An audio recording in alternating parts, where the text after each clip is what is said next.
service providers that are not covered by this interbank monitoring system to also have a robust monitoring system, fraud monitoring system.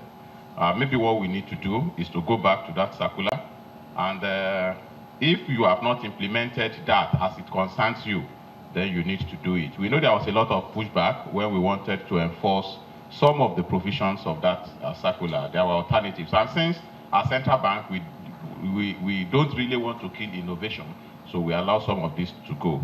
But based on the fact that all switches, all service providers, we also have a fraud monitoring system that will be effective, if not more effective than HEMDAL. So if we don't have that, then it's something CBN would like to look into.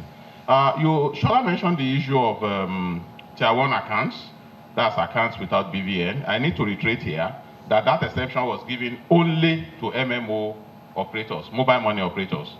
We have never exempted the banks from opening any account without a BVN. There has been so many requests on that, and what we kept telling the banks is that no, if you want to acquire customers in whatever location, make arrangements to ensure that they have BVN. No bank has been allowed to open a Tier 1 account without a BVN. If anybody is doing that, he's doing it at his own peril. And even the MMOs, why did we exempt them? Could be the question. That is for their Tier 1 only, not Tier 2, not Tier 3. Because we know that the focus is that they will operate in areas where there will be no bank branches. And of course, to encourage financial inclusion, we said, okay, MMOs can open Tier 1 accounts without BVN. But before they migrate those accounts into Tier 2 or Tier 3, BVN must be provided.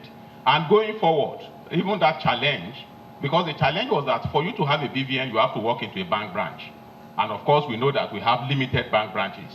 But under the SANEF, that's the Share Agent Network Expansion Facility, which the Bankers Committee is leading with Central Bank and NIPS, remote BVN capturing devices have been procured.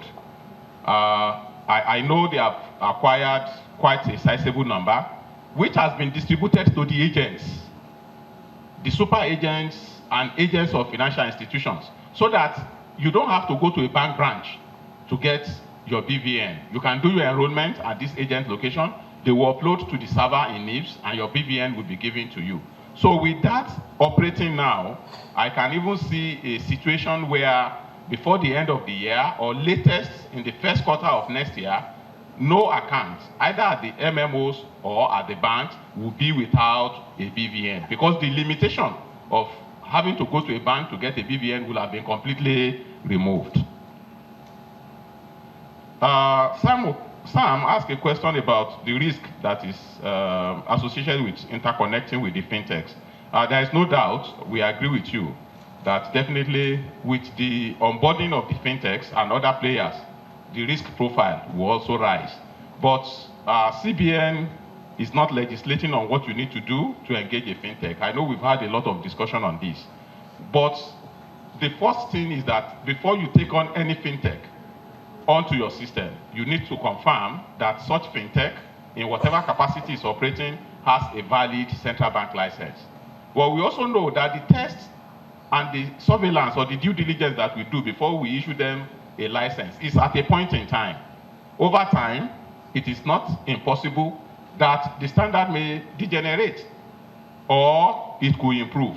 So the onus is on any bank or any financial institution taking them on board to ensure that they continuously meet your standard. Of course, if they don't and there is a breach, you owe us the duty to report them to us because they are carrying our license. And with that, we'll be able to sanitize the system.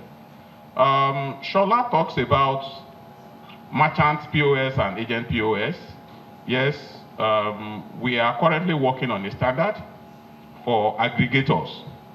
Merchant aggregators is what it is called, because we noticed that this has become something that we need to look at, and I'm sure very soon that standard will be released.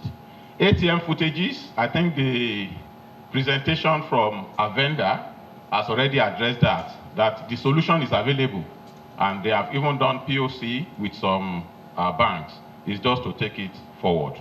So, and with that, I want to thank all of us for being here, and to commend us for the good job that we are doing to ensure that the Nigerian payment system is fraud-free.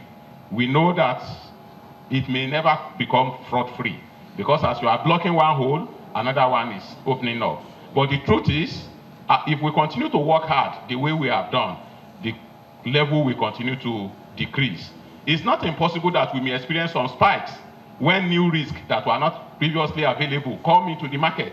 It will only be a spike. Once we attack it the way we have been attacking the previous ones, the spike will also go down, and then we can continue to do business and encourage financial inclusion, encourage electronic payments, and things like that.